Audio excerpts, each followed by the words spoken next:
Hello foodies, welcome to cook with Sai Shubha channel. ನಾನಿವತ್ತು home made protein powder ಮಾಡಿ ತೋರಿಸ್ತಿದ್ದೀನಿ. Vitamin ಹಾಗೆ ಕ್ಯಾಲ್ಶಿಯಂ ಪ್ರೋಟೀನ್ ಎಲ್ಲವುದು ತುಂಬಾ ಇರುತ್ತೆ.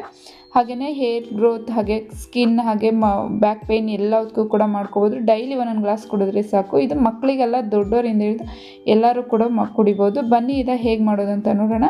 ನಾನಿಲ್ಲಿ 1 ಕಪ್ ಆಗೋಷ್ಟು ಬಾದಾಮಿ ತೊಗೊಂಡಿದ್ದೀನಿ, ಹಾಗೆ 1 ಕಪ್ ಆಗೋಷ್ಟು ಗೋಡಂಬಿ, ಹಾಗೆ 1 ಕಪ್ ಆಗೋಷ್ಟು ಅಕ್ರೋಟ್ ತೊಗೊಂಡಿದ್ದೀನಿ, 1 ಕಪ್ ಆಗೋಷ್ಟು ಮಕ್ಕನ್ ತೊಗೊಂಡಿದ್ದೀನಿ, ಹಾಗೆಯೇ 1 ಕಪ್ ಆಗೋಷ್ಟು ಪಿಸ್ತಾನು ಕೂಡ ತೊಗೊಂಡಿದ್ದೀನಿ, ಹಾಗೆ ಒಂದು ಕಾಲು ಕಪ್ ಆಗೋಷ್ಟು ಪಂಪ್ಕಿನ್ ಸೀಡ್ಸ್ ತೊಗೊಂಡಿದ್ದೀನಿ, ಹಾಗೆಯೇ 1 ಕಾಲು ಕಪ್ ಆಗೋಷ್ಟು ಸನ್ಫ್ಲವರ್ ಸೀಡ್ಸು, ಹಾಗೆಯೇ 1 ಕಪ್ ಆಗೋಷ್ಟು ನಾನಿಲ್ಲಿ ಕಡಲೆ ಬೀಜ ತೊಗೊಂಡಿದ್ದೀನಿ, ಹಾಗೆಯೇ ವಾಟರ್ ಮಿಲನ್ ಸೀಡ್ಸು ಕೂಡ ತೊಗೊಂಡಿದ್ದೀನಿ 1 ಕಾಲು ಕಪ್ ಆಗೋಷ್ಟು.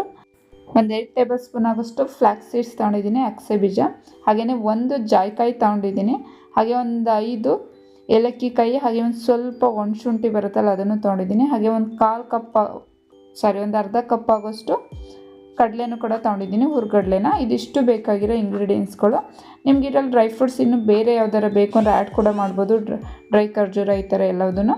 ಈಗ ನಾನೊಂದು ಪ್ಯಾನ್ ಇಟ್ಕೊಂಡು ಎಲ್ಲವುದು ಡ್ರೈ ರೋಸ್ಟ್ ಮಾಡ್ಕೋಬೇಕು. ಮೀಡಿಯಮ್ ಫ್ಲೇಮಲ್ಲಿ ಇಟ್ಕೊಂಡು ಎಲ್ಲವುದು ಡ್ರೈ ರೋಸ್ಟ್ ಮಾಡ್ಕೋಬೇಕಾಗುತ್ತೆ. ನಾನಿಲ್ಲಿ ಗೋಡಂಬಿನ ಹಾಕ್ಕೊಂಡು ಹುರ್ಕೋತಾ ಇದ್ದೀನಿ. ಲೋ ಫ್ಲೇಮಲ್ಲೇ ಇಟ್ಕೊಂಡು ಹುರ್ಕೋಬೇಕಾಗುತ್ತೆ ಎಲ್ಲವುದನ್ನು. ನೀವು ಇದೇ ಟೈಮಲ್ಲಿ ಸ್ವಲ್ಪ ಗೋಡಂಬಿ ಕಲರ್ ಬಂದಾದಮೇಲೆ ಬೇಕಿದ್ರೆ ನೀವು ಇದಕ್ಕೆ ಪಿಸ್ತಾನು ಕೂಡ ಹಾಕ್ಕೊಂಡು ಹುರ್ಕೋಬೋದು. ಆದರೆ ನಾನಿಲ್ಲಿ ಎಲ್ಲವುದನ್ನು ಸಪ್ರೇಟಾಗಿ ಹುರ್ಕೋತಿದ್ದೀನಿ. ಎಲ್ಲವುದು ಮಿಕ್ಸ್ ಮಾಡಿ ಹುರಿಬೇಡಿ, ಸಪ್ರೇಟಾಗಿ ಹುರ್ಕೋಬೇಕಾಗುತ್ತೆ ಎಲ್ಲವುದನ್ನು. ಈಗ ಗೋಡಂಬಿ ಆಗಿದೆ, ಇದನ್ನು ಬೇರೆ ಒಂದು ಪ್ಲೇಟಿಗೆ ಹಾಕೊಳ್ಳೋಣ. ಇದಕ್ಕೇ ಬಾದಾಮಿನೂ ಕೂಡ ಹಾಕ್ಕೊಂಡು ಹುರ್ಕೋಬೇಕಾಗುತ್ತೆ. ಲೋ ಫ್ಲೇಮಲ್ಲೇ ಹುರ್ಕೋಬೇಕಾಗುತ್ತೆ. ಸ್ಟೋರ್ ಮಾಡಿ ಇಡೋದ್ರಿಂದ ಸ್ವಲ್ಪ ಮೀಡಿಯಮ್ ಫ್ಲೇಮಲ್ಲೇ ಲೋ ಫ್ಲೇಮಲ್ಲೇ ಕ್ಲೀನಾಗಿ ಹುರ್ಕೋಬೇಕಾಗುತ್ತೆ. ಕಪ್ಪೇನು ಕಲರ್ ಏನು ಚೇಂಜ್ ಆಗಬಾರ್ದು, ಹಾಗೆಯೇ ಚೆನ್ನಾಗಿ ಎಲ್ಲವುದು ರೋಸ್ಟ್ ಆಗಬೇಕು. ಈಗ ಬಾದಾಮಿನೂ ಕೂಡ ರೋಸ್ಟ್ ಮಾಡ್ಕೊಂಡು ಆಗಿದೆ. ಇದಕ್ಕೆ ನಾನಿಲ್ಲಿ ಪಿಸ್ತಾನು ಕೂಡ ಹಾಕೋತಿದ್ದೀನಿ. ಪಿಸ್ತಾ ಫಸ್ಟೇ ರೋಸ್ಟ್ ಆಗಿದೆ, ಸ್ವಲ್ಪ ಒಂದು 2 ನಿಮಿಷ ಹಾಕ್ಕೊಂಡು ಹುರ್ಕೊಂಡ್ರೆ ಸಾಕು. ಹುರಿಯೋದಕ್ಕೆ ಎಲ್ಲವುದು ಸ್ವಲ್ಪ ಟೈಮ್ ತಗೊಳುತ್ತೆ, ನಿಧಾನಕ್ಕೆ ಹುರ್ಕೋಬೇಕಾಗುತ್ತೆ ಎಲ್ಲವುದನ್ನು. ಮಕ್ಕಳಿಗೆ ಅಥವಾ ದೊಡ್ಡವರು ಎಲ್ಲರಿಗೂ ಏಜಾಗಿ ಎಲ್ಲರಿಗೂ ಕೂಡ ತುಂಬಾ ಒಳ್ಳೆಯದು. ಮಂಡಿ ನೋವು ಈ ಥರ ಎಲ್ಲದಕ್ಕೂ ಕೂಡ ಕುಡಿಯೋದ್ರಿಂದ ತುಂಬಾ ಒಳ್ಳೆಯದು. ನಾವು ಬೇರೆಲ್ಲ ಪೌಡ್ರು ಹಾಕಿ ಹಾಲು ಕೊಡೋದ್ರ ಬದಲು ಈ ಥರ ಡ್ರೈ ಫ್ರೂಟ್ ಪೌಡರ ಮಾಡಿ ಮನೇಲೇ ಕೊಟ್ಟರೆ ತುಂಬಾ ಒಳ್ಳೆಯದು. ಮಕ್ಕಳಿಗೆ ದೊಡ್ಡವರು ಎಲ್ಲರೂ ಕೂಡ ಕುಡಿಬೋದು. ಇದಕ್ಕೇ ನಾನಿಲ್ಲಿ ವಾಲ್ನಟ್ಸ್ ಕೂಡ ಹಾಕ್ಕೊಂಡು ಹುರ್ಕೊಂಡಿದ್ದೀನಿ, ಅದನ್ನು ಕೂಡ ಒಂದು 2 ನಿಮಿಷ ಹುರ್ಕೋಬೇಕಾಗುತ್ತೆ. ಈಗ ಮಕ್ಕನ್ನು ಕೂಡ ಹಾಕ್ಕೊಂಡು ಹುರ್ಕೊಳ್ಳೋಣ. ಮಕ್ಕನ್ ಇದು ಕ್ರಿಸ್ಪಿಯಾಗಿ ಬರಬೇಕು, ಅಲ್ಲಿವರೆಗೂ ಕೂಡ ಇದನ್ನು ಸ್ವಲ್ಪ ಚೆನ್ನಾಗಿ ಹುರ್ಕೋಬೇಕಾಗುತ್ತೆ. ನೋಡಿ, ಈ ಥರ ಪ್ರೆಸ್ ಮಾಡಿದರೆ ಈ ಥರ ಪೌಡರ್ ಆಗಬೇಕು. ಅಲ್ಲಿವರೆಗೂ ಕೂಡ ಮಕ್ಕನ್ನ ಕ್ಲೀನಾಗಿ ಒಂದು 5 ನಿಮಿಷ ಚೆನ್ನಾಗಿ ಹುರ್ಕೋಬೇಕಾಗುತ್ತೆ ಲೋ ಫ್ಲೇಮಲ್ಲೇ ಇಟ್ಕೊಂಡು. ಈಗ ಇದು ಕೂಡ ಆಗಿದೆ. ಇದನ್ನು ಕೂಡ ಒಂದು ಪ್ಲೇಟಿಗೆ ಹಾಕ್ಕೊಂಡು ನಾನಿಲ್ಲಿ ನೆಲಗಡಲೆಕಾಯಿ ಬೀಜನೂ ಕೂಡ ಹಾಕ್ಕೊಂಡು ಹುರ್ಕೋಬೇಕಾಗುತ್ತೆ. ಇದರಲ್ಲಿ ನೀರಿನ ಅಂಶ ಪೂರ್ತಿಯಾಗಿ ಹೋಗಬೇಕು, ಅಲ್ಲಿವರೆಗೂ ಕೂಡ ಚೆನ್ನಾಗಿ ರೋಸ್ಟ್ ಮಾಡ್ಕೋಬೇಕಾಗುತ್ತೆ. ಇದನ್ನು ಕೂಡ ವಿಟಮಿನ್ ಇ ಇರುತ್ತೆ, ಇದು ಕೂಡ ಬಡವರು ಬಾದಾಮಿ ಅಂತಲೂ ಹೇಳ್ಬೋದು. ಇದನ್ನು ಕೂಡ ಚೆನ್ನಾಗಿ ರೋಸ್ಟ್ ಮಾಡ್ಕೋಬೇಕಾಗುತ್ತೆ ಪೂರ್ತಿಯಾಗಿ. ಇದಕ್ಕೆ ನಾನಿಲ್ಲಿ ಸೂರ್ಯಕಾಂತಿ ಬೀಜ, ಹಾಗೆಯೇ ಸೋರೆಕಾಯಿ ಬೀಜ, ಹಾಗೆ ಕಲ್ಲಂಗಡಿ ಬೀಜ, ಇದನ್ನು ಕೂಡ ನಾನು ಕಾಲು ಕಪ್ ಆಗೋಷ್ಟು ತೊಗೊಂಡಿದ್ದೀನಿ. ಅದನ್ನು ಒಂದು 200 ಗ್ರಾಮ್ ತೊಗೊಂಡ್ರೆ ಇವನ್ನ ಒಂದು 50 ಗ್ರಾಮ್ ಅಷ್ಟು ತೊಗೋಬೇಕಾಗುತ್ತೆ. ಬಾದಾಮಿ, ಪಿಸ್ತಾ ಇವೆಲ್ಲ ಒಂದು 200 ಗ್ರಾಮ್ ಅಷ್ಟು ತೊಗೊಂಡ್ರೆ, ಈ ಸೀಡ್ಸ ಒಂದು 50 ಗ್ರಾಮ್ ಅಷ್ಟು ತೊಗೊಂಡ್ರೆ ಸಾಕು. ಇದನ್ನು ಕೂಡ ಲೋ ಫ್ಲೇಮಲ್ಲಿ ಇಟ್ಕೊಂಡು ಸ್ವಲ್ಪ ಹುರ್ಕೋಬೇಕಾಗುತ್ತೆ ಕ್ಲೀನಾಗಿ.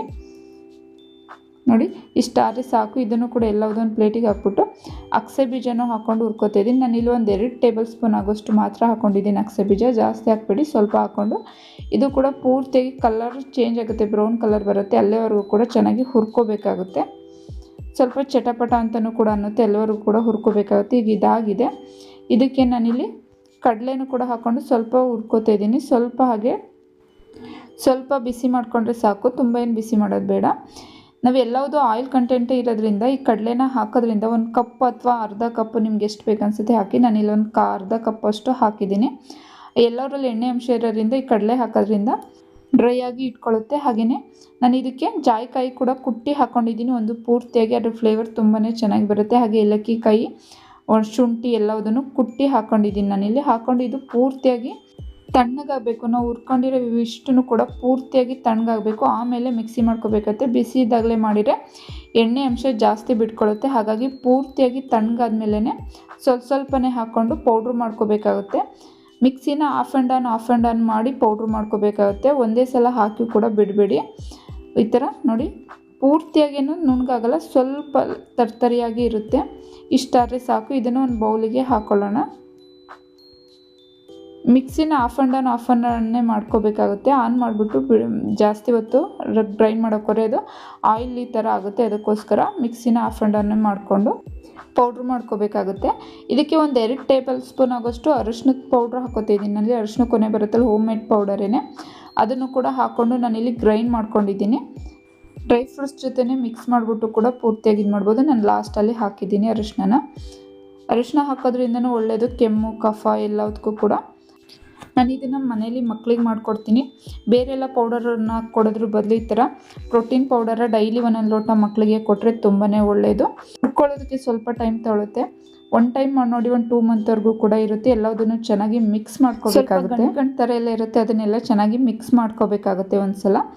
ಇದು ಪೂರ್ತಿಯಾಗಿ ತಣ್ಣಗಾಗಬೇಕು. ತಣ್ಣಗಾದ್ಮೇಲೆ ನಾವಿಲ್ಲಿ ಕಂಟೈನರ್ಗೆ ಹಾಕಿ ಇಟ್ಕೋಬೇಕಾಗುತ್ತೆ ಗ್ಲಾಸಿನಕ್ಕೆ.